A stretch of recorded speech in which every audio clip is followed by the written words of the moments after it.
დილამშვიდობისა. ეს საქართველოს პირველი არხია, თქვენ უყურებთ გადაცემას პირადი ექიმი მარი მალაზონიას სურდოთარგმანით. დიახ, ჩვენ საუბრობთ ადამიანზე და ამისათვის ჩვენ ყოველდღიურად ხვდებით ერთმანეთს და საუბრობთ ადამიანზე არა უბრალოდ როგორც ფიზიკურ მოვლენაზე, არამედ მოვლენაზე, რომელიც გულისხმობს ადამიანის ფიზიკურ, მენტალურ და სოციალურ კეთილდღეობას. ეს გახლავთ ჯანმრთელობა. ჯანმრთელობა, რომელიც არის ერთგვარი ინსტრუმენტი იმისათვის, რომ ადამიანმა არა უბრალოდ იარსებოს, არამედ მოახერხოს თვითრეალიზაცია. მაგრამ ჩვენ შევთანხმდით, რომ ადამიანის ორგანიზმში, ერთმთლიან სისტემაში, ყველა ცალკეულ ორგანოს შორის არსებობს კავშირი. ორგანიზმში ეს კავშირი უმნიშვნელოვანესია, თუმცა არსებობს მართვის პულტი. როდესაც ახლა თქვენ გადაცემას უყურებთ, ამ პროცესს მართავს ადამიანთა გარკვეული ჯგუფი, შესაბამისი სივრციდან.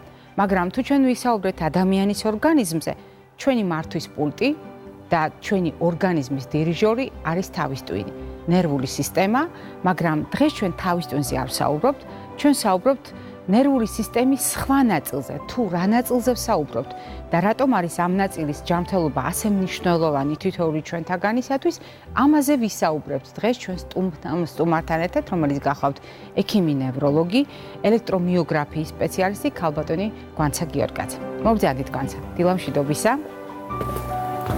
დილამშვიდობის. დაბრძანდით. მადლობა მოწვევისთვის. მადლობა სტუმრობისთვის და იმ შესაძლებლობისთვის, რომ ჩვენ წლების მანძილზე მეგობრობთ და თანამშრომლობთ პროფესიულად, თქვენ ყოველთვის თქვენი გამოცდილებიდან გამომდინარე გვიზიარებთ ხოლმე არა უბრალოდ ცოდნას, არამედ პრაქტიკულ რეკომენდაციებსაც, რომელიც ძალიან წაადგება ხოლმე ჩვენს მაყურებელს. თუმცა მე შესავალში შემთხვევით არ ვახსენე ნერვული სისტემა, როგორც ერთი დიდი მნიშვნელოვანი მართვის პულტი, მაგრამ ამავე დროს თავის ტვინი, დიახ, როგორც დირიჟორი, შეგვიძლია ესე მოვაცუროთ კიდეც თავის ტვინი, მაგრამ ხაზგასმით თქვი, რომ ნერვულ სისტემაზე ვსაუბრობთ, მაგრამ არა თავის ტვინზე. რაღაცა უცნაურად თქვი ეს ყველაფერი, მაგრამ თქვენ მოგიწევთ განმარტოთ. რატომ საუბრობთ დიახ ნერვულ სისტემაზე, მაგრამ მიუხედავად იმისა, რომ თავის ტვინზე არ საუბრობთ, ძალიან მნიშვნელოვან საკითხებს უნდა შევეხოთ. მოგესალმებით. ნერვული სისტემა პირობითად შეგვიძლია დავყოთ სამ ნაწილად.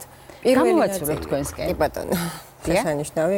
პირველი ნაწილი ეს არის, როგორც თქვენ უკვე აღნიშნეთ, ცენტრალური ნერვული სისტემა, თავის ტვინი და ზურგის ტვინი, რომელიც ყველაფრის მაკონტროლირებელია, ასე ვთქვათ, და ცენტრალური ნერვული სისტემის კონტროლის ქვეშ მათგან გამომავალი პერიფერიული ნერვები, თავის ტვინიდან და ზურგის ტვინიდან გამომავალი პერიფერიული ნერვული სისტემის სისტემა ასრულებს ჩვენს ბრძანებებს. ზუსტად აი ნერვული სისტემის ამ ნაწილზე ვისაუბრებთ ჩვენ დღეს და მიმოვიხილავთ პერიფერიულ ნეიროპათიებს. თუმცა აქვე უნდა აღინიშნოს, რომ არსებობს ასევე ნერვული სისტემის მესამე ნაწილი ვეგეტატიური ნერვული სისტემა, რომელიც ჩვენს კონტროლს არ ექვემდებარება, ის ავტონომიურად მუშაობს და გულის ყველა შინაგანი ორგანოს ფუნქციონირებას განსაზღვრავს. დღეს ჩვენ ამას არ შევეხებით, დღეს ჩვენ შევეხებით იმას, რისი კონტროლით ჩვენი ნებით არის შესაძლებელი, ანუ პერიფერიულ ნერვებს. რას აკეთებს პერიფერიული ნერვული სისტემა? არსებობს ორგვარი პერიფერიული ნერვი, ერთი არის მოტორული, რომელიც ამოძრავებს ჩვენს კიდურებს, იწყება ზურგის ტვინიდან და თავის ტვინიდან, მიემართება ჩვენი ჩონჩხის კუნთებისაკენ და უზრუნველყოფს ჩვენს მოძრაობებს. ანუ ეს ლურჯი ნაწილები, რაც ლურჯი ნაწილი, რასაც აქ ხედავთ. მაგრამ იგივე ლურჯი ნაწილი ასევე როგორც პირიქით გამტარი, ასევე მოქმედებს, კანის რეცეპტორებიდან აღიქვამს შეგრძნებებს და ამ შეგრძნებებს აგზავნის ცენტრალური ნერვული სისტემისაკენ. შესაბამისად, პერიფერიული ნერვების წყალობით, ასე ვთქვათ, ჩვენ შეგვიძლია ვიმოძრავოთ და ჩვენ შეგვიძლია მგრძნობელობით აღვიქვათ სამყარო. როდესაც თქვენ აღწერდით, როგორ არის გადანაწილებული ნერვულ სისტემაში ფუნქციები და ლოკალიზაციაც, მაყურებელს ხაზგასმის უთხრათ, ის რაც მოყვითალო ფერის არის, უბრალოდ ნარინჯისფერი, ეს არის სწორედ თავის ტვინი და ზურგის ტვინი, საიდანაც ბრძანებები გაიცემა ამ შემთხვევაში, ამ პერიფერიული ნერვების მიმართულებით და შემსრულებლები, რომლებიც კიდურებში მიმავალი გურჯად არის ასახული. ძალიან კარგად აღწერეთ თქვენ, როგორ ვიღებთ ბრძანებას მოძრაობაზე და ჩვენ ან შევკუმშავთ, ან მოვადუნებთ ტვირთს ავიღებთ, მაგალითად, მოვახერხებთ გადაადგილებას. ეს ყველაფერი არის აი ეს მოტორული აქტივობა, რომელსაც კონკრეტული ნერვი შეასრულებს. მაგრამ მე მინდა მაყურებელმა იმასაც მიაქციოს ყურადღება, როდესაც ჩვენ ცეცხლთან ხელი მივიტანეთ, დაგვეწვა და უცებ გამოვწიეთ ხელი, ესე ზუსტად იმ მექანიზმის დამსახურებაა, რაც თქვენ აღწერეთ, ანუ შევიგრძენით ეს სიცხე, მაღალი ტემპერატურა, რეცეპტორი, შესაბამისად გაღიზიანებულმა კარის რეცეპტორმა ტემპერატურული მგრძნობელობის გამტარი გზების საშუალებით გაატარა იმპულსი პერიფერიულ ნერვში, შემდეგ ზურგის ტვინში და შემდეგ უკვე თავის ტვინის მგრძნობელობის ზონებში და ჩაირთო დაცვითი მექანიზმი. დიახ, და გამოვწიეთ უცებ ხელი. დღეს ჩვენ საუბრობთ მდგომარეობებზე, როდესაც აი ეს პერიფერიული ნერვები რაღაცა უცნაურად იქცევიან. აი ამას ქვია, თქვენ როგორც ბრძანეთ, პოლინეიროპათია, პერიფერიული ნეიროპათია, ხო? ნეიროპათია თავისი მექანიზმებიდან გამომდინარე, სხვადასხვა მიზეზს შეიძლება უკავშირდებოდეს და ამიტომ მოდით გვითხარით, რატომ უნდა გამოვყოთ საგანგებოდ მაგალითად შაქრიანი დიაბეტის შემთხვევაში, ან პოლინეიროპათია, რომლის მიზეზი თითქოს არ ვიცით ერთი შეხედვით, მაგრამ ძალიან ბევრ პრობლემებს უქმნის ადამიანს. ჯერ ცოტა განვასხვაოთ ტერმინები. ნეიროპათია, ზოგადად როდესაც ექიმი ამბობს სიტყვას ნეიროპათიას, ის გულისხმობს პერიფერიული ნერვის ნებისმიერი სახის დაზიანებას. პოლინეიროპათია ეს უფრო კონკრეტული ტერმინია და ნიშნავს ძირითადად სიმეტრიულ ერთნაირ დაზიანებას პერიფერიული ნერვების. უფრო მეტად ეს არის ხოლმე დისტალურად, ანუ ტერფებსა და მტევნებში გამოხატული დაზიანება. ზოგადად პერიფერიული ნეიროპათია ტერმინი ნიშნავს ნებისმიერი სახის, ოღონდ არა გავრცელებულ და არასიმეტრიულ პოლინეიროპათიას, მაგალითად პერიფერიული ნეიროპათია, გვირაბული ნეიროპათიაც, მულტიფოკალური მონონეიროპათია, როდესაც ყველა ნერვი კი არ არის, დიახ, მრავალ ადგილას შეიძლება იყოს დაზიანებული სხვადასხვა ნერვი, ან იყოს მხოლოდ ერთი ნერვი დაზიანებული და ამის მიხედვით უკვე მონონეიროპათიას ვარქმევთ დაავადებას. რაც შეეხება ჩვენი დღევანდელი ძირითადი განხილვის თემას პოლინეიროპათიას. პოლინეიროპათია ეს არის მდგომარეობა, როდესაც რაღაც ფაქტორის გავლენით ზიანდება ბევრი, თითქმის ყველა ნერვი ერთად. რა შეიძლება იყოს ასეთი ფაქტორები? ჩამოვთვალოთ ძირითადი ფაქტორები. პირველ რიგში ეს არის თანდაყოლილი ფაქტორები, როდესაც გენეტიკურად განპირობებულია ამა თუ იმ ცილის სინთეზის დეფექტი და დაბადებიდანვე პერიფერიული ნერვული სისტემის ფუნქციონირება არის დარღვეული. ასეთია კარგად ცნობილი და ერთ-ერთი ყველაზე ხშირი ნერვული სისტემის თანდაყოლილი პათოლოგია, მაგალითად შარკომარის დაავადება, რომელიც მრავალ ტიპური დაავადებაა. რაც შეეხება მეორე ასევე ყველაზე ერთ-ერთ დიდ ჯგუფს პოლინეიროპათიების, ეს არის შეძენილი პოლინეიროპათიები, რომლებიც სხვადასხვა სისტემური დაავადების დროს ან რაიმე აგენტის გავლენის, ტოქსიური აგენტის გავლენის შედეგად განვითარდეს. მათ შორის ყველაზე ხშირია დიაბეტური პოლინეიროპათია, ზოგადად მეტაბოლური ნეიროპათიები და მათ შორის დიაბეტური პოლინეიროპათია. ასეთივეა ასევე ურემიული ნეიროპათია, ვთქვათ, თირკმლის დაავადებების მოგვიანებით სტადიებზე. ასევე ხშირია ალკოჰოლური პოლინეიროპათია, რომელიც ვითარდება ალკოჰოლის ჭარბი მიღების შედეგად.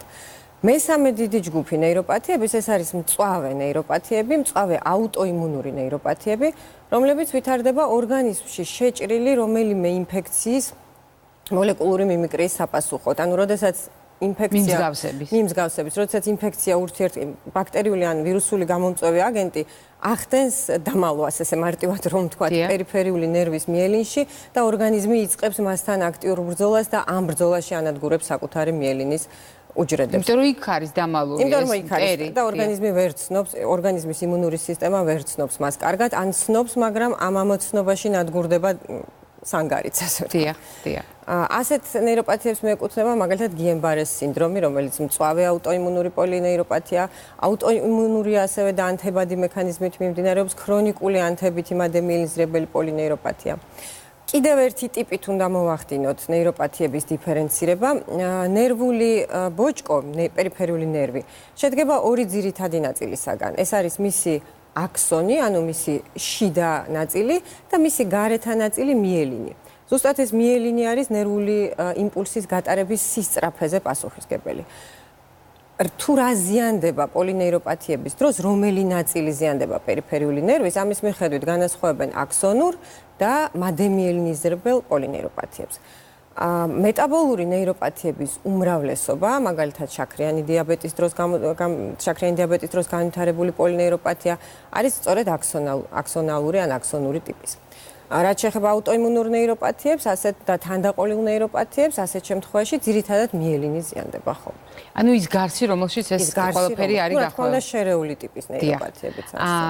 მაყურებლისათვის რომ გასაგები გახდეს, ჩვენ ვლაპარაკობთ საკმაოდ რთული პრობლემების ძალიან დიდ ჯგუფზე. მაგრამ მიუხედავად ამისა, თავად ადამიანისათვის ეს გამოვლინებები შეიძლება იყოს კარგად ნაცნობი და ისეთი მარტივი თითქოს თქვენ ბრძანეთ შეგრძნებების საკითხი, აი შეგრძნებების დონეზე, როდესაც ჩვენ ლაპარაკობთ, დაბუჟების დონეზე, როდესაც საუბრობთ, ჭიანჭველის ცოცვის შეგრძნებაზე, როდესაც ლაპარაკობთ, მაგალითად მტევანზე ხშირად ამბობენ ხოლმე, რომ აი როგორც ხელთათმანი ისეთ დონეზე მაქვს, ფეხზე ამბობენ ხოლმე, როგორც წინდა ისეთი შეგრძნება და ისეთ ლოკალიზაციას მიანიშნება.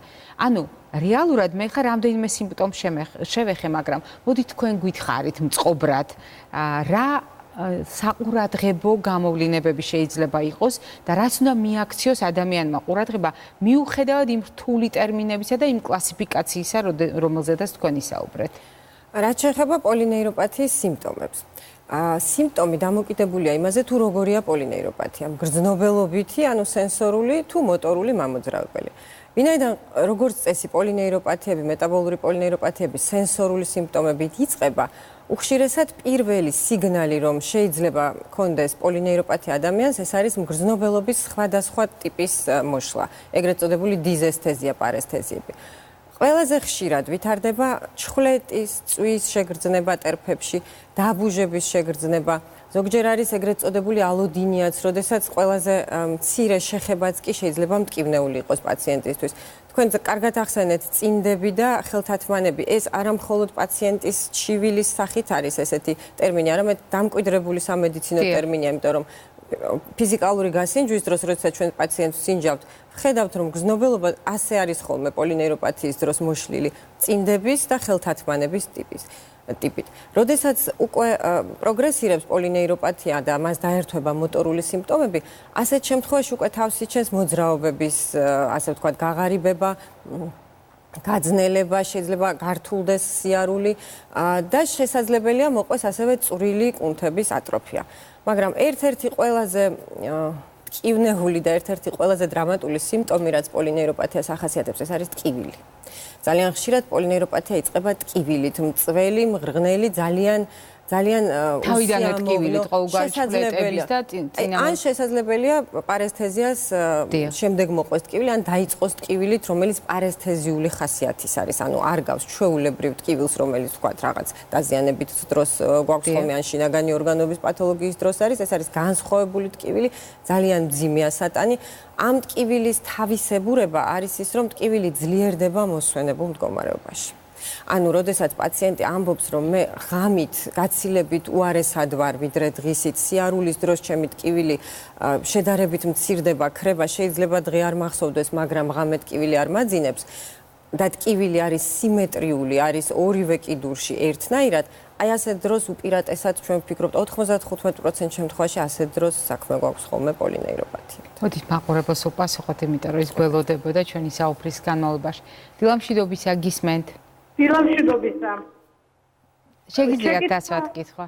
დიახ, გისმენთ. თითქოს მძიმე ფორმის დროს თუ შეიძლება ნერვიული სისტემის ტვინის ფუნქციის დაზიანება. რისი მძიმე ფორმის დროს ვერ გავიგონეთ? თითქოს მძიმე ფორმის დროს. კი ბატონო, რასაკვირველია. დიდი მადლობა შეკითხვისთვის. ჩვენ კიდევ ერთხელ ვისარგებლებთ შემთხვევით, როგორც ექიმები და შეგახსენებთ, რამდენად მნიშვნელოვანია წითელა საწინააღმდეგო აცრა, იმიტომ რომ ეს არ არის ბანალური ბატონები, როგორც ხშირად ვამბობთ ხოლმე, რომელიც მოვლენ კეთილგანწყობით და წაბრძანდებიან. რეალურად ამ ვირუსის დამსახურებით ყველა სისტემა შეიძლება დაზარალდეს და ერთ-ერთი მისი საყვარელი ზონა არის სწორედ ნერვული სისტემა და აღწერილია ტვინის ანთებაც კი პროცესები, ენცეფალიტები, რომელიც გამოწვეულია წითელად. შეიძლება თუ არა დააზიანოსო წითელა მძიმე ფორმამ ნერვული სისტემა. მოდით ასე ცენტრალური და პერიფერიული. წითელა აზიანებს ცენტრალურ ნერვულ სისტემას, ძირითადად მის ცუდი მიმდინარეობის შემთხვევაში, ასე ვთქვათ, მძიმე მიმდინარეობის შემთხვევაში, ზრდასრულ ასაკში, წითელა შესაძლებელია გართულდეს წითელასმიერი ენცეფალიტით, რომელიც ტოვებს გარკვეულ ასე ვთქვათ, შედეგებს, შეიძლება მყარი ნევროლოგიური დეფიციტით გართულდეს. ამიტომ ერთადერთი რაც ამ შემთხვევაში დატოვებულ მყარ ნევროლოგიურ დეფიციტს, ანუ დაზიანებულ თავის ტვინს უკვე ნაკლებად შეგვიძლია რამით ვუშველოთ, ასე ვთქვათ. ამიტომ ერთადერთი ყველაზე სწორი მიდგომა ასეთ შემთხვევაში არის ვაქცინაცია.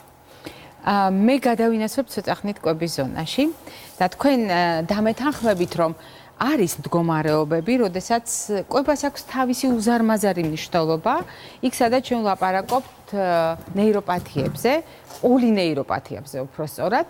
ამ შემთხვევაში მე დავიწყებ იმ ზონიდან, რომელთანაც აღმოჩნდი, ხო, ყვითელ ზონაში, თქვენ ახსენეთ ალკოჰოლი. და ალკოჰოლი არის გასათვალისწინებელი ძალიან ბევრი მიზეზით. მე გაგახსენებთ, მაყურებელს მინდა შევახსენო, რომ მაგალითად ბ1 ვიტამინის ნაკლებობა, ეგრეთ წოდებული, ანუ თიამინის, როგორც ჩვენ სხვაგვარად უწოდებთ ხოლმე, ეს არის საჩუქარი, რომელიც აქვთ ალკოჰოლის მომხმარებლებს. ეს არის ეგრეთ წოდებული ვერნიკ-კორსაკოვის სინდრომი, რომელიც არ გულისხმობს იმ თემას, რაზედაც ჩვენ საუბრობთ, მაგრამ ეს არის კიდევ ერთი ნევროლოგიური პრობლემა, როდესაც კოორდინაცია აქვს ადამიანს დარღვეული, როდესაც თვალის ფოკუსირება, მხედველობის ფოკუსირების პრობლემა აქვს, დაალაგებული აზროვნების პრობლემა აქვს და ასე შემდეგ. მოკლედ, ბ-ჯგუფის ვიტამინების ხარვეზი არის ალკოჰოლ დამოკიდებულების საჩუქარი. თუმცა, ალკოჰოლ დამოკიდებულთა, ან მოდით ასე ვთქვათ, ალკოჰოლის არარაციონალურ მომხმარებელთა პოლინეიროპათია განსხვავებულია გვანცა სხვა პოლინეიროპათიებისაგან. თვისობრივად კლინიკური სურათით ალკოჰოლური პოლინეიროპათია დიდად არ განსხვავდება სხვა ტიპის პოლინეიროპათიებისაგან, არის ცოტა უფრო მეტად მტკივნეული, შედარებით უფრო მეტად მტკივნეულია და ალკოჰოლურ პოლინეიროპათიასთან ერთად, რომელიც ძირითადად ბ1 ვიტამინის დეფიციტთან ასოცირდება, ასევე უნდა ვახსენოთ ალკოჰოლთან არაკავშირში მყოფი ბ12 ვიტამინის დეფიციტით განპირობებული პოლინეიროპათია, რომელიც ერთ-ერთი ყველაზე ხშირია მეტაბოლურ ნეიროპათიებს შორის დიაბეტური პოლინეიროპათიის. დიახ, აი სწორედ ბ12-თან დაკავშირებით მე მწვანე ზონაში რომ გადავალ, ამაზე აუცილებლად მაყურებელს კიდევ ერთხელ ვეტყვი, მაგრამ როდესაც ჩვენ ვლაპარაკობთ მაგალითად თქვენ ახსენეთ ავტოიმუნური პროცესები და იქ თუნდაც მწვავე ფაზაში, ანუ უცებ განვითარებული ავტოიმუნური პროცესის ფონზე, როგორ შეიძლება დაზარალდეს პერიფერიული ნერვები, დადგენილია იმ ადამიანებს, ვისაც აქვს ტენდენცია ავტოიმუნური პროცესებისაკენ, განსაკუთრებით იქ, სადაც ერთი სისტემის ავტოიმუნური დაზიანება უკვე დადგენილია, თანამედროვე მედიცინა ამბობს, რომ მეტი სიფხიზლე გვჭირდება, იმიტომ რომ შეიძლება იყოს მაგალითად ავტოიმუნური თირეოიდიტი და ნაწლავებში აღმოვაჩინოთ გლუტენის აუტანლობა, როგორც ჩვენ ამბობთ ხოლმე, ანუ ცელიაკია. ასეთი შერწყმა იმდენად ხშირია თანამედროვე კვლევების დამსახურებით ამის ნატიფი დიაგნოსტიკით შეგვიძლია აღმოჩენა, რომ გაჩნდა მოსაზრება იქ, სადაც არის ავტოიმუნური პროცესები, ცოტა მეტი სიფრთხილით შევარჩიოთ საკვები და გავითვალისწინოთ მაგალითად გლუტენისაგან თავისუფალი კვების მოდელი შეიძლება იყოს ავტოიმუნური პროცესების დროს, მათ შორის პოლინეიროპათიის თავიდან ასაცილებლად მისადაგებული და გამოყენებული.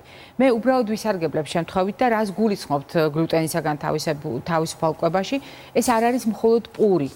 და ეს არ გახოთ მხოლოდ პურ პროდუქტები, რა თქმა უნდა, შეიძლება იყოს პური, ფუნთუშა და ასე შემდეგ, რომელიც პურის ხორბლის ფქვილისგან მზადდება. არამედ აქ შეიძლება იყოს ხორბალი, შვია, ქერი, ყველა მათგანი არის გლუტენის შემცველი პროდუქტი. ამავე დროს გლუტენი შეიძლება იყოს ისეთ პროდუქტებში, რომელშიც ვერც კი წარმოგვიდგენია და ფარულად იყოს. ეს მაგალითად ამ შემთხვევაში კეჩუპი და მაიონეზია. მე ხშირად გახსენებთ ხოლმე ამ პროდუქტებს, მაგრამ სიამოვნებით კიდევ ერთხელ გავიხსენებ. სხვადასხვა სახის კონსერვებში, მზა соусებში, მზა ეგრეთ წოდებულ მშრალ სუფებში გამოიყენება როგორც დანამატი. აგრეთვე დანამატის შემადგენლობაში, საკვები დანამატის შემადგენლობაში არის ისეთი ტექნოლოგიური პროდუქტების შემთხვევაში, როგორც არის ძეხვი, სოსისი და ასე შემდეგ. აი ამის გათვალისწინებით, ჩვენ შეიძლება ასევე თქვენ ახსენეთ შაქრიანი დიაბეტი და გლიკემიური ინდექსის მიხედვით საკვების კონტროლი ძალიან გვეხმარება, რომ შაქრის მაჩვენებელი, ანუ გლიკემიის მაჩვენებელი, გლუკოზა სისხლში იყოს მაქსიმალურად მოწესრიგებული. მით უმეტეს, როდესაც ჩვენ ვლაპარაკობთ ხანდაზმულ შაქრიან დიაბეტზე, ანუ როდესაც წლების მანძილზე ვითარდება დაავადება, მაქსიმალურად რომ დავზოგოთ ნერვები, ამ შემთხვევაში პოლინეიროპათია, გადავავადოთ და აგრეთვე დავიცვათ წვრილი სისხლძარღვები. ყველა ექსპერტი ამ დარგში მომუშავე გვიჩვენს, რომ გავაკონტროლოთ რაფინირებული შაქრების მოხმარება, მინიმუმამდე დავიყვანოთ მათი მოხმარება, ხოლო საკვებ პროდუქტებში ყოველთვის გავითვალისწინოთ ნახშირწყლის შემცველობა და ამის მიხედვით განსაზღვროთ მათი ჩართულობა კვების რაციონში. რაც შეეხება გვანცას ფრაზას B12-თან დაკავშირებით, ჩვენ ძალიან ხშირად საუბრობთ ხოლმე ამ პრობლემაზე, გუშინაც მე გაგახსენეთ და B12-თან დაკავშირებით დღეს უკვე ვიცით, მიუხედავად ჩვენი მონდომებული კვლევისა, მცენარეულ პროდუქტებს არ შეუძლიათ შეავსონ ორგანიზმის მოთხოვნილება B12 ვიტამინზე და წყაროდ განიხილება სწორედ ცხოველური წარმოშობის პროდუქტები, ხორცი, ღვიძლი, ნაწილობრივ შეიძლება გამოვიყენოთ რძის ნაწარმი, კვერცხი და ზოგიერთი ჯიშის თევზი. მაგრამ ამავე დროს უნდა გავითვალისწინოთ პოლინეიროპათიის შემთხვევაში, რომ ნებისმიერი უჯრედის სიცოცხლის უნარიანობას ახანგრძლივებს ორგანიზმის ანტიოქსიდანტური სტატუსის გაძლიერება, ამიტომ ხილისა და ბოსტნეულის სწორი ჩართულობა, ანტიოქსიდანტი ვიტამინების სწორი გამოყენება რაციონში, ეს არის C ვიტამინი, E ვიტამინი, ნაწილობრივ D ვიტამინი, A ვიტამინი და ასე შემდეგ. მოკლედ, აი ამ პროდუქტების გამოყენება ძალიან გვეხმარება ჩვენ. არის თუ არა უკვე დადგენილი პოლინეიროპათიის შემთხვევაში ნუტრიცია მნიშვნელოვანი ინსტრუმენტი, გვანცა თქვენი პრაქტიკული გამოცდილებიდან გამომდინარე. განსაკუთრებით მნიშვნელოვანი ალკოჰოლური პოლინეიროპათიების დროს შევსება იმ ნაკლოვანი ნივთიერებების, რომელთა ნაკლებობასაც ალკოჰოლი იწვევს, ამ შემთხვევაში B1 ვიტამინის, ასევე B12 დეფიციტური პოლინეიროპათიის დროს კვება და რა თქმა უნდა მედიკამენტის სახით მიწოდებული ვიტამინები საკმაოდ დადებით გავლენას ახდენს და იწვევს პროცესის, ასე ვთქვათ, ბოლომდე თუ არა ნაწილობრივ უკვე განვითარებას, ასე რომ ნუტრიციული ფაქტორები ამ შემთხვევაში ძალზე მნიშვნელოვანია, მაგრამ უნდა დავამატოთ დიაბეტური პოლინეიროპათიის შემთხვევაში, რაც არის ყველაზე უფრო დრამატული დიაბეტის დროს, ნებისმიერი მისი გართულების, ასე ვთქვათ, მეტნაკლები კორექცია შესაძლებელია, მაგალითად დიაბეტური ანგიოპათიის დროს შესაძლებელია მოხდეს სისხლძარღვის ქირურგიული, ასე ვთქვათ, გაწმენდა, აღდგენა, რასაც ვერ ვიტყვით პოლინეიროპათიაზე. დიაბეტური პოლინეიროპათია არის ერთადერთი მისი, ასე ვთქვათ, გართულება, რომელიც თავიდან ბოლომდე არის მიბმული შაქრის დონეზე სისხლში. აი ამიტომ იყო ამ შემთხვევაში ექსპერტთა, ანუ ნუტრიციოლოგთა რეკომენდაცია ზუსტად ამას გულისხმობს, რაც შეიძლება გადავავადოთ, რაც შეიძლება მეტად ავიცილოთ თავიდან, ამიტომ მუდმივი კონტროლი შაქრის მაჩვენებლების, როგორც კვლევებით დასტურდება და თქვენი გამოცდილება ამას დარწმუნებული ვარ, კიდევ უფრო განამტკიცებს. პრაქტიკაშიც ასეა ნამდვილად, დიაბეტური პოლინეიროპათია ეს, მოდით ასე ვთქვათ, არ არის დაავადების გართულება, ეს არის დაავადების შემადგენელი ნაწილი, რომელიც რაღაც ეტაპზე მეტნაკლები ხარისხით აუცილებლად განვითარდება, მაგრამ რაც უფრო მაღალი ხარისხით კონტროლდება დიაბეტი, რაც უფრო მოწესრიგებულია ნახშირწყლოვანი ცვლა, მით უფრო გადავადებული, ნაკლებად მტკივნეული და ნაკლებად რისკიანია დიაბეტური პოლინეიროპათიის მხრივ დიაბეტი. ჩვენ გვაქვს სიუჟეტი, რომელიც აგრძელებს ჩვენს თხრობას ადამიანური თავგადასავლებისა რუბრიკაში მე დავამარცხე კიბო. მოგეხსენებათ, ეს არის განსაკუთრებული ამბები, განსაკუთრებული ქალბატონების შესახებ, რომლებმაც მიუხედავად დიაგნოზისა, ეს დიაგნოზი არ მიიღეს როგორც განაჩენი და მათ გადაწყვიტეს ბრძოლა და აი ამ ბრძოლის ისტორიას გვიზიარებენ ჩვენ იმისათვის, რომ ეს იყოს ძალიან კარგი мотиваცია ნებისმიერი სხვა ადამიანისათვის. ელენე პაპიაშვილის მორიგი სიუჟეტი ამ ციკლიდან. ეს არის ბრძოლა ჩვენს არ ვიცოდი, რა იყო ლიმფომა და დაუგუგლე უნდა მოყვეს. ნახე, რომ თავისი სიმსივნე იყო სხვების გასამხნევებლად. მე ვარ ნელი ფილაური, 65 წლის, ვცხოვრობ თბილისში. ძალიან კარგი შვილიშვილები მყავს, კარგად სწავლობენ და მე ამათით მიხარია ეს, რომ უფრო კარგად ვარ ამათ რო ხედავ ჩემ შვილებს და შვილიშვილებს, რომ კარგები არიან, მე არა მაქვს იმის უფლება, რომ მე ცუდად ვიყო. უნდა ვიყო კარგად. ოპერაცია გავიკეთე 2016 წლის სექტემბერში. მქონდა მესამე სტადია. არანაირი შიში მე არ მქონია, ყველა მირეკავდა, ნუ გეშინია, ვინც გაიგო. ჩემ შვილებსაც არ ვეუბნებოდი, რომ არ მინდოდა, რომ იმათ ენერვიულად. მე თვითონ გადავლახე ეს ყველაფერი. ქიმიების დროს საჭმელსაც მე ვაკეთებდი, ჭურჭელსაც მე ვერცხალის სახსაც მე ვალაგებდი ჩვეულებრივად. დილით ადრე ავდგებოდი, ჩავიცმედ ტრანსპორტს, მე ლოგინში არ დავწოლილ ვარ. არასდროს არ შემოვახვევ ჩემ ტკივილს და დარც სხვას და ყოველთვის ვცდილობ, რომ სხვა დავამშვიდო და დავაწყნარო. არც უნდა შეეშინდეს, ვისაც აქვს ეს დაავადება, რომ აღმოაჩნდება, იმიტომ რომ კიბო არ არის განაჩენი. მკურნალობის შემდეგ მე დაუბრუნდი ისეთ ცხოვრებას, ისეთი აქტიური ვარ და არ უნდა შეეშინდეთ, რომ ეს დაავადება აღმოაჩინეს. კიბო განაჩენი არ არის, უნდა იმკურნალოს, უნდა ექიმის მეთვალყურეობის ქვეშ იყოს და ყველაფერი კარგად იქნება.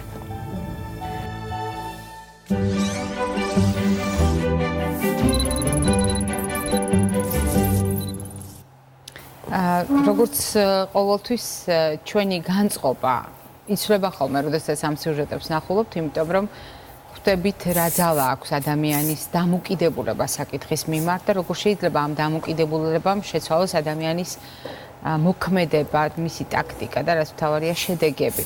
ჩვენ საუბრობთ დღეს, გახსენებთ, საუბრობთ პოლინეიროპათიაზე, ანუ როდესაც ბევრი პერიფერიული ნერვი არის ერთდროულად დაზარალებული სხვადასხვა პროცესის გამო და შეიძლება თუ არა მისი დიაგნოზის დასმა. ერთია, რაზედაც თქვენ ძალიან კარგად ისაუბრეთ, მე მინდა რომ აყურებელს უბრალოდ ამ შემთხვევაში შევახსენო, უბრალოდ ჩხვრეტიდან დაწყებული დაბუჟება, მგრძნობელობის დაქვეითებით დამთავრებული, უბრალოდ ტკივილი, რომელიც შემაწუხებელია, ხელთათმანების წინდების სინდრომი, ასე ვთქვათ. მაგრამ დიაგნოზს როგორ სვამთ? შეიძლება თუ არა ამისი გამოკვლევა? პირველი ნაბიჯი, რა თქმა უნდა, არის ექიმის მიერ პაციენტის ნევროლოგიური სტატუსის განსაზღვრა. ნევროლოგიური სტატუსის შეფასებით უკვე ძალიან კაფიოდ შესაძლებელია მივიტანოთ ეჭვი პოლინეიროპათიაზე. მაგალითად, რა სიმპტომები შეიძლება, რა კლინიკური ნიშნები შეიძლება გამოვავლინოთ, ვიბრაციული მგრძნობელობის დაქვეითება ტერფებში, ჩხვლეტითი და ზერელი მგრძნობელობის დაქვეითება, იგივე დაბალი წინდების და ხელთათმანების ტიპით, ყესოვანი რეფლექსების დაქვეითება, ასე რომ პირველი საფეხური ეს არის ექიმის მიერ პაციენტის გულდასმით გასინჯვა. ამის შემდეგ უკვე გადავდივართ ინსტრუმენტულ კვლევებზე და ოქროს სტანდარტი პოლინეიროპათიების დიაგნოსტიკაში ეს არის ელექტრონეირომიოგრაფიული კვლევა. ანუ ნერვული ბოჭკოს გამტარებლობის განსაზღვრა, ნერვულ ბოჭკოში რამდენად სწრაფად ტარდება იმპულსი, ამის შეფასება. აი ამის შემდეგ უკვე ელექტრომიოგრაფიული კვლევის დგინდება პირველ რიგში გვაქვს თუ არა პოლინეიროპათია, რომელიც თქვა გასინჯვით აღმოვაჩინეთ, დასტურდება პოლინეიროპათია. ამის შემდეგ ასევე დგინდება ეს როგორი ტიპის არის ეს პოლინეიროპათია, ანუ დაზიანებულია აქსონი თუ დაზიანებულია მიელინი. ხოლო აი ამ მონაცემების საფუძველზე შემდეგ უკვე აეწყობა დიაგნოსტიკური ალგორითმი, რომელი ანალიზები გვჭირდება, რა ლაბორატორიული კვლევები უნდა დავგეგმოთ, რომ გავიდეთ, ასე ვთქვათ, ნოზოლოგიაზე. რა თქმა უნდა, აქ საუბარია ქრონიკულ პოლინეიროპათიებზე, მე არ გულისხმობ ამ დიაგნოსტიკურ ალგორითმში მწვავე ნეიროპათიებს, რომლებიც ისე მწვავედ ვითარდება, რომ რამოდენიმე დღეში შეიძლება პაციენტის სრული დადამბლავება გამოიწვიოს, აქ გიემბარეს სინდრომზე მაქვს საუბარი. ასეთი პოლინეიროპათიები, როგორც წესი, უმრავლეს შემთხვევაში აღმავალი ტიპით ვითარდება, ანუ იწყება სისუსტე ტერფებში, ქვემოკიდურებში, რომელიც თანდათანობით ვრცელდება ზემოკიდურებზე, შეიძლება სასუნთქი კუნთების დამბლაც გამოიწვიოს. მსგავსი ტიპის პოლინეიროპათიები არის გადაუდებელი ურგენტული მკურნალობის თემა, ასეთ დროს პაციენტი აუცილებლად პაციენტმა უნდა მიმართოს აუცილებლად სამედიცინო დაწესებულებას, რაც შეიძლება სწრაფად და მკურნალობა გრძელდება სტაციონარში. ხოლო ქრონიკულად მიმდინარე პოლინეიროპათიების დროს მთელი რიგი ლაბორატორიული კვლევების და პირველ რიგში ელექტრომიოგრაფიის საფუძველზე ხდება დიაგნოზის დასმა. მაგრამ აქ უნდა აღინიშნოს ერთი ძალიან მნიშვნელოვანი და მთავარი რამ. დაახლოებით 40% შემთხვევაში ეს არა მხოლოდ პრაქტიკიდან, ლიტერატურული მონაცემებიდან გამომდინარე, 50-60 წლის ასაკის ზემოთ ქრონიკულად მიმდინარე პოლინეიროპათიების შემთხვევაში ჩვენ ვერ ვპოულობთ გამომწვევ მიზეზს. ანუ შეიძლება 100-დან 40 პაციენტს ჰქონდეს სენსორული ან მოტორული ან ორივე ერთად პოლინეიროპათია და სამწუხაროდ მიუხედავად ყველანაირი ჩატარებული კვლევისა ვერ მივაგნოთ მიზეზს. ასეთ შემთხვევაში ჩვენ ვამბობთ, რომ პოლინეიროპათია არის იდიოპათიური, ანუ დაუდგენელი გენეზის და ვნიშნავთ სიმპტომურ მკურნალობას. ანუ იმ სიმპტომების აწინააღმდეგოდ, რომელიც აწუხებს და რომელთაც კივილის და პარესთეზიის მართვას ვახორციელებთ ასეთ შემთხვევაში. რამდენიმე კითხვა, ერთ-ერთი ყველაზე გავრცელებული კითხვა აღმოჩნდა, ტკივნეულია თუ არა ელექტრომიოგრაფია? ტკივნეულია. სამწუხაროდ ელექტრომიოგრაფია არც თუ ისე სასიამოვნო კვლევაა, თუმცა ასატანი. ტკივნეულია. და ამავე დროს საჭირო. ამავე დროს შეუცვლელი, ფაქტურად შეუცვლელი, იმიტომ რომ იმ ინფორმაციას, რასაც გვაძლევს ელექტრომიოგრაფია, ვერ მოგცემს ვერც ერთი სხვა გამოკვლევა, დღესდღეობით უკეთესი მეთოდი სამწუხაროდ არ არსებობს. 47 წლის მაყურებელი გვეკითხება, ქალბატონია, რომელსაც ახლახან გაუჩნდა ფეხის გულზე სიცივის შეგრძნება. თუმცა ხელის შეხებით არ აღმოჩნდა ფეხის გული ცივი, აღმოჩნდა თბილი, მაგრამ მიუხედავად ამისა, სიცივის შეგრძნება იმდენად გაუძლიერდა, რომ ღამის განმავლობაში მოუწია წინდის ჩაცმა. რამდენიმე დღის შემდეგ, ანუ ეს შეგრძნება გაქრა, მაგრამ გაჩნდა ჭიანჭველის ცოცვის შეგრძნება. არის თუ არა ეს საყურადღებო და რა უნდა გააკეთოს? საკმაოდ კარგი ნიუანსი აქ დაჭერილი. სიცივის შეგრძნება ობიექტურად თბილი ტერფის შემთხვევაში. აი ეს ზუსტად ნეიროპათიის მაჩვენებელია, როდესაც არაადეკვატური შეგრძნება აქვს ადამიანს, ტერფი არის თბილი, მაგრამ გრძნობს სიცივეს. თუ ეს სიმპტომები გამოკვეთილია ორივე ფეხზე, ასეთ შემთხვევაში შეიძლება ვიფიქროთ, რომ ეს შეიძლება იყოს პოლინეიროპათია. ნებისმიერ შემთხვევაში ტერფი ცივი მაქვს, მაგრამ ტერფი შეხებით თბილია, ეს შესაძლებელია ნეიროპათიული წარმოშობის იყოს. ოღონდ რა ტიპის არის ეს ნეიროპათია? მონონეიროპათია, ერთი ნერვის დაზიანება, რადიკულოპათია, ხერხემლის მალთაშორის, თქვათ, ნერვული ფესვის დაზიანება თუ პოლინეიროპათია, ამას უკვე შემდგომი დეტალების დაზუსტება ჭირდება, მაგალითად, რამდენად გავრცელებულია პროცესი, ახლავს თუ არა წელის ტკივილი ან სხვა რაიმე სიმპტომები, ასე რომ ნუ დატოვებთ ამ სიმპტომს უყურადღებოთ, შესაძლებელია ეს იყოს ძალიან ესეთი მსუბუქი, გარდამავალი, თქვათ, იშიალგიის ან რადიკულოპათიის მაჩვენებელი, მაგრამ შესაძლებელია სხვა რაიმე მნიშვნელოვანი ფაქტორით. დააზუსტა მაყურებელმა, რომ გრძნობელობა არ მაქვს დაქვეითებული. ხო, შესაძლოა თვითონ მაყურებლის მიერ გრძნობელობის განსაზღვრა შეიძლება არ იყოს ობიექტური, ანუ ის შეხება შეიძლება კარგად გრძნობდეს, თქვათ, არ იყოს განსხვავება მარჯვენა-მარცხენა ფეხს შორის, მაგრამ ობიექტური გასინჯვით, სპეციალური ხერხებით გრძნობელობის გასინჯვით შესაძლებელია აღმოვაჩინოთ. 14 წლის გოგონასთან დაკავშირებით გვეკითხებიან, ეს არის მდგომარეობა, რომელიც მხოლოდ ნატიფი, ანუ როგორც მაყურებელი გვწერს, ზუსტი მოძრაობების დროს არის თვალში საცემი. ანუ ხელების კანკალი ზოგადად არ აქვს, მაგრამ როგორც კი აი ამ ნატიფ, ანუ ზუსტ მოძრაობებს ასრულებს, თვალში საცემია ხელების კანკალი. რა შეიძლება უკავშირდებოდეს ეს? ზოგადად ხელების კანკალი შესაძლებელია იყოს პოლინეიროპათიის გამოვლინება, მაგრამ 14 წლის გოგონას შემთხვევაში მე მაინც მგონია, რომ შესაძლებელია ეს ესენციური ტრემორი იყოს, ეს არის აბსოლუტურად სულ სხვა, ასე ვთქვათ, დაავადება, ეს არის ცენტრალური ექსტრაპირამიდული სისტემის პრობლემა, რომელიც ძალიან ხშირად თანდაყოლილი არის ხოლმე. ბავშვობიდან აწუხებს. ანუ ასეთ შემთხვევაში დიდი ალბათობით საქმე გვაქვს ესენციურ ტრემორთან. სიტყვა ტრემორი ნიშნავს კანკალს, ესენციური ტრემორი ნიშნავს უმიზეზო, ანუ გენეტიკურად განპირობებულ, არა რაღაც გარეგანი ფაქტორებით განპირობებულ კანკალს. ნებისმიერ შემთხვევაში ტრემორის დროს აუცილებელია მაინც კონსულტაცია ჩატარდეს ნევროლოგი და შეფასდეს, არის ეს ტრემორი ესენციური თუ რაიმე სხვა მიზეზი უდევს საფუძვლად.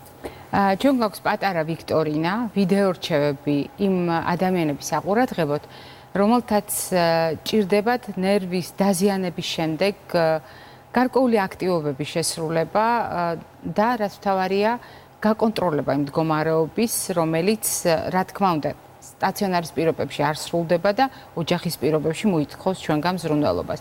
მოკლედ ჩვენი ვიდეო რჩევები და შემდეგ გავაგრძელებთ საუბარს. ნერვის დაზიანების ამოსაცნობად და თავიდან ასაცილებლად. ჩვენი ნერვული სისტემა შედგება ცენტრალური და პერიფერიული ნაწილებისგან. თავის და ზურგის ტვინი ადამიანის ნერვული სისტემის ცენტრალური ნაწილია. მათგან გამომავალი ნერვები კი ნერვული სისტემის პერიფერიულ ნაწილს წარმოადგენენ. არ დაგავიწყდეთ. ნერვების დამსახურებით აღვიქვამთ სამყაროს და ვასრულებთ მოძრაობებს. სწორედ ნერვების დამსახურებით შეგვიძლია, მაგალითად, მოვხაროთ ან დავშალოთ თითები. შევიგრძნოთ საგანი მაგარია თუ რბილი, ცივია თუ ცხელი, გლუვია თუ ხორკლიანი და ასე შემდეგ.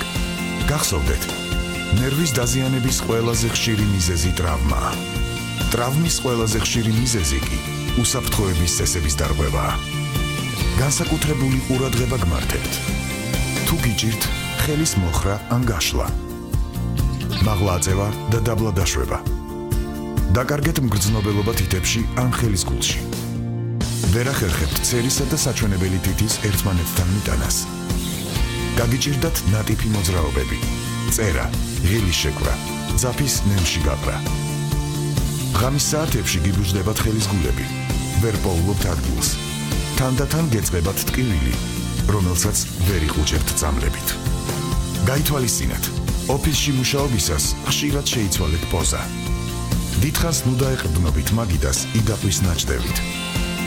ფეხის ფეხზე გადადება და ამგვარ პოზაში ხანგრძლივი ჯდომა, ტერფის ჩამოკიდება, ჩამოვარდნის მიზეზი შეიძლება გახდეს. კომპიუტერთან ხანგრძლივად მომუშავე ადამიანებს აუცილებლად სჭირდებათ მაჯის აწევა. მაგალითად, პატარა ბალიშიდან ღრუბელით. რომ უნებურად არ დატვირთონ დაშვებული მაჯა და არ განუვითარდეთ ეგრეთ წოდებული მაუსის ანუ თაგუნას სინდრომი. ძვირფასო მძღოლებო. ფანჯრიდან ხელის გადადება ცუდი ჩვევაა და შეიძლება ნერვის დაზიანების მიზეზი გახდეს. სიცოცხლის გახანგრძლივება და არა გადამდებ დაავადებათა თავიდან აცილება შესაძლებელია. სწორი კვებით, რეგულარული ფიზიკური აქტივობით, თამბაქოზე უარის თქმით. აირჩიეთ ჯანსაღი ცხოვრების წესი, პირადი ექიმის რჩევით. ჩვენ ვაგრძელებთ, რამდენიმე კითხვა უნდა მოვასწრო. მაგალითად, ონკოლოგიური პაციენტის შემთხვევაში გვეკითხებიან, შეიძლება თუ არა ონკოლოგიური პრობლემის გამო სახის რომელიმე ნაწილის დაბუჟება იყოს დაკავშირებული პერიფერიულ ნერვებთან. ონკოლოგიურ დაავადებებს თავისთავად ახლავს ეგრეთ წოდებული პარანეოპლასტიური პოლინეიროპათიები, ეს კიდევ ერთი დიდი ჯგუფია პოლინეიროპათიების, რომლებიც სიმსივნის თანხლები. თანხლები, მაგრამ ხშირად ეს პარანეოპლასტიური პოლინეიროპათიები წინ უძღვის სიმსივნეს, ანუ პაციენტს აქვს თავიდან პოლინეიროპათიული ჩივილები და შემდგომი კვლევებით აღმოჩნდება, რომ ეს პოლინეიროპათია არის სიმსივნის ერთ-ერთი თანხლები. ასევე ძალზე ხშირია პოლინეიროპათიები ქიმიოთერაპიული მედიკამენტებით მკურნალობის დროს, იმიტომ რომ ეს მედიკამენტები თავისთავად ზოგიერთი მათგანი განსაკუთრებით არომაზას ინჰიბიტორები იწვევს პოლინეიროპათიების განვითარებას. ამიტომ შესაძლებელია როგორც სიმსივნის თანხლების პროცესი, ან მკურნალობის გართულება იყოს ნებისმიერი მათ შორის კრანიული პოლინეიროპათია. კიდევ იყო შეკითხვა დილით გაღვიძების შიში. ჩვენს მაყურებელს აქვს დილაობით გაღვიძების შიში. ეს პოლინეიროპათიას რამდენად შეიძლება უკავშირდებოდეს? მე ვფიქრობ, რომ ჩვენ აქ ზოგადად უნდა გავცეთ პასუხი. გაღვიძებისას შეიძლება თუ არა იყოს პოლინეიროპათიული გამოვლინებები და გაღვიძებისას შიში, აქ ორი ნაწილი იქნება ალბათ. გაღვიძების შიში ნებისმიერი ტკივილის გარეშე, ვთქვათ, ხელების დაბუჟების ან რაიმე სხვა ტკივილის გარეშე, უბრალოდ როგორც ასეთი მეშინია გაღვიძების, ეს არ არის პერიფერიული ნერვული და ზოგადად ვთქვათ ნევროლოგიური, ასე ვთქვათ, დიაგნოსტიკის თემა, აქ უფრო როგორც ჩანს ესეთი ფსიქოთერაპიული პროფილია, მაგრამ რაც შეეხება ერთ ძალიან მნიშვნელოვან სიმპტომს, ვიღვიძებ დაბუჟებული ხელებით და ძალიან მტკივა ხელები გაღვიძებისას, ეს საკმაოდ ხშირი სიმპტომია ეგრეთ წოდებული მაჯის გვირაბის სინდრომის, რომელიც არის ერთ-ერთი ყველაზე ხშირი ნეიროპათია, გვირაბული ნეიროპათია და ვითარდება მოსახლეობის დაახლოებით სხვადასხვა მონაცემებით 5%-მდე, ანუ საკმაოდ მაღალია მაჩვენებელი მისი გავრცელების. რას ნიშნავს მაჯის გვირაბის სინდრომი? ეს არის შუათანა ნერვის, ანუ ერთ-ერთი ნერვის უხეშად რომ ვთქვათ, მოჭყლეტა მაჯის დონეზე. აი ასეთ დროს ზუსტად პაციენტი იღვიძებს დაბუჟებული ხელებით, ცდილობს ინტენსიურად დაფერთხოს ხელი, რომ როგორმე შეამციროს ეს უსიამოვნო შეგრძნება, ასე რომ თუ გაღვიძების შიში განპირობებულია იმით, რომ ვიცი მეტკინება ხელები, მაშინ დიახ, თქვენ სავარაუდოდ პერიფერიული ნეიროპათია, კერძოდ მაჯის გვირაბის სინდრომი. არის კითხვა, რომელიც შეგვიძლია განვაზოგადოთ და გარკვეულწილად დავუკავშიროთ იმ თავარ კითხვას, რომლითაც მე მინდა რომ დღევანდელი გადაცემა დავასრულოთ. ჩვენ გვეკითხება მაყურებელი, რომელსაც დადგენილი აქვს პოლინეიროპათიის დიაგნოზი და ამ დიაგნოზის ფონზე რამდენიმე წლის წინ სახის კუნთების დამბლაც კი განვითარდა. ანუ მწვავედ გამოვლინდა მოკლე დროში, თუმცა ასევე სწრაფად ავაგდა. 52 წლის იყო მაშინ თორმე ჩვენი მაყურებელი და როდესაც შემდეგ ეს ავაგდა, რა თქმა უნდა, პოლინეიროპათია დარჩა, ეს არის ქრონიკული პოლინეიროპათიის დიაგნოზი და როგორც მაყურებელი გვეკითხება, რაშია გამოსავალი, შეიძლება თუ არა მისი მკურნალობა. და ჩვენი მთავარი კითხვაც, როგორც წესი, ჩვენ ამით ვაჯამებთ ხოლმე გადაცემას, შეგვიძლია თუ არა დღეს ის სიმპტომები, რაც თქვენ ბრძანეთ, აღმოვაჩინეთ ამის მეშვეობით, თქვათ, მივიტანეთ ეჭვი. შემდეგ ჩავატარეთ ის დიაგნოსტიკური კვლევები, რომელზედაც ასევე თქვენ დეტალურად გვესაუბრეთ. როდესაც უკვე ვიცით დიაგნოზი, შეგვიძლია თუ არა მკურნალობა და რამდენად ეფექტურია მკურნალობა. რაც შეეხება მაყურებლის შეკითხვას, შესაძლებელია თუ არა მოხდეს სახის ნერვის პარეზის რეციდივი, გააჩნია როგორი იყო მისი პოლინეიროპათია. თუ ეს იყო მწვავე მადემიელინზირებელი აუტოიმუნური პოლინეიროპათია, რომელმაც დატოვა ნარჩენი მოვლენები, ასეთ შემთხვევაში მისი განმეორების რისკი ჯამრთელ პოპულაციასთან შედარებით დაახლოებით 30%-ით მაღალია უკვე გადატანილი მწვავე პოლინეიროპათიის შემთხვევაში. თუ ეს არის ქრონიკული მადემიელინზირებელი პოლინეიროპათია, სამწუხაროდ მიუხედავად იმისა, რომ არსებობს გარკვეული მკურნალობის სტანდარტი, შესაძლებელია დაავადება ნელი პროგრესი განიცადოს. ანუ არა ისევ უეცარი შეტევის სახით, არამედ ნელა პროგრესირდეს და მათ შორის ჩაირთოს, ასე ვთქვათ, კრანიული ინერვაციაც. რაც შეეხება სახის და თავის ტვინის ნერვების, ანუ ძირითადად სახის ნერვზეა ხოლმე აქ საუბარი, რაც იწვევს სახის ასიმეტრიას და ბულბარულ ნერვებზეც, რაც ყლაპის გაწნელებას შეიძლება უკავშირდებოდეს. რაც შეეხება მკურნალობას, ისევ და ისევ პოლინეიროპათიის მკურნალობა დაკავშირებულია იმასთან, თუ რამ გამოიწვია პოლინეიროპათია. სულ სხვა არის აუტოიმუნური ნეიროპათიების, მწვავე ნეიროპათიების მკურნალობა, როდესაც შესაძლებელია იმუნოსუპრესიით, ეს იქნება პლაზმაფერეზი, სტეროიდები, იმუნიტეტის დათრგუნვის გზით ჩვენ მივახციოთ ხშირ შემთხვევაში მწვავე ნეიროპათიების შემთხვევაში სრულ გაჯანსაღებასაც კი, ასევე ქრონიკული აუტოიმუნური ნეიროპათიების შემთხვევაში გარკვეული მედიკამენტების გამოყენებით შესაძლებელია პროცესის სტაბილიზაცია. თუ პოლინეიროპათია არის ინფექციური, დღეს ჩვენ არ გვიხსენებია ინფექციური ნეიროპათიები, მაგალითად ლაიმის დაავადებით, ბორელიოზით განპირობებული, რომელიც საქართველოში მეტნაკლებად ხშირია. ასეთ შემთხვევაში სიმპტომური ანტიბიოტიკოთერაპია გვაძლევს შედეგებს. რაც შეეხება მეტაბოლურ ნეიროპათიებს, იმ ვიტამინების დეფიციტის შევსება, რომელიც გვაქვს, იწვევს მეტნაკლებად გაუმჯობესებას და როგორც აღვნიშნეთ, დიაბეტური ნეიროპათიის დროს განსაკუთრებული მნიშვნელობა აქვს გლიკემიის კონტროლს. ასევე უნდა ითქვას, რომ პოლინეიროპათიის მკურნალობაში ორი მომენტია. ეს არის სიმპტომური და ეტიოლოგიური მკურნალობა. სიმპტომური მკურნალობა ნიშნავს ტკივილის შემსუბუქებას, პარესთეზიის მკურნალობას და მიუხედავად იმისა, ვახერხებთ თუ არა ჩვენ გამომწვევი მიზეზის მკურნალობას, პაციენტს უფლება აქვს მოითხოვოს არ ჰქონდეს ტკივილი. ამიტომ ეს ეტაპი სიმპტომური მკურნალობა უნდა დაენიშნოს ყველა პაციენტს პოლინეიროპათიით, რათა შევუმსუბუქოთ ტკივილი. მეორე საკითხია, რამდენად შევძლებთ ეტიოლოგიურ მკურნალობას, ეს ყოველთვის შესაძლებელი არ არის, მაგრამ აუცილებელია ტკივილის ეფექტური და სწორი მართვა, იმიტომ რომ ეს არის ერთ-ერთი ყველაზე მძიმე ტკივილი, პოლინეიროპათიული ტკივილი, რაც კი შეიძლება ადამიანმა გამოსცადოს. და შესაბამისად ძალიან მკვეთრად აქვეითებს ცხოვრების ხარისხს, თუ მას ვერ გავუმკლავდით. ძალიან დიდი მადლობა გვანცა ჩვენთან სტუმრობისთვის. ჩვენ დასაკვირველია ამ თემაზე საუბრებს გავაგრძელებთ, იმიტომ რომ ეს მნიშვნელოვანია ყველა იმ ადამიანისათვის, ვისაც ეს პრობლემა აქვს და ვისაც სწორედ ცხოვრების ხარისხის მართვა ჭირდება ამ ცოდნით, გამოცდილებით, ინფორმაციით, რომელიც შეიძლება დარგის პროფესიონალმა გაუზიაროს. მაყურებლებს შევახსენებ, დღევანდელი ჩვენი გადაცემის სტუმარი კი გახლდათ ნევროლოგი, ელექტრომიოგრაფიის სპეციალისტი ქალბატონი გვანცა გიორგაძე. ჩვენ ერთმანეთს ხვალდილით შევხვდებით პირდაპირ ეთერში და საგანგებოდ ვისაუბრებთ ბავშვებზე, საყურადღებოდ მშობლებისა, ოჯახებისა, სეზონის მონაცვლეობა, ძვალსახსხართა სისტემა, რაქიტის რისკი და პროფილაქტიკა D ვიტამინის ნაკლებობის ან კალციუმის სტატუსის მოწესრიგების. როგორი უნდა იყოს ბავშვებში ჩვენი მოქმედებები. მოკლედ ამ ცოდნის შესაბამისად. ნახვამდის ღირსებას გისურვებთ.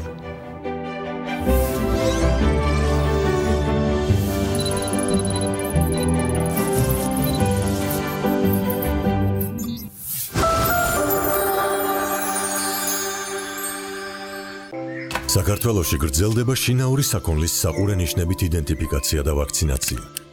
რეგისტრაციის მიზანია ცხოველთა ჯანმრთელობის მონიტორინგი და მომხმარებლის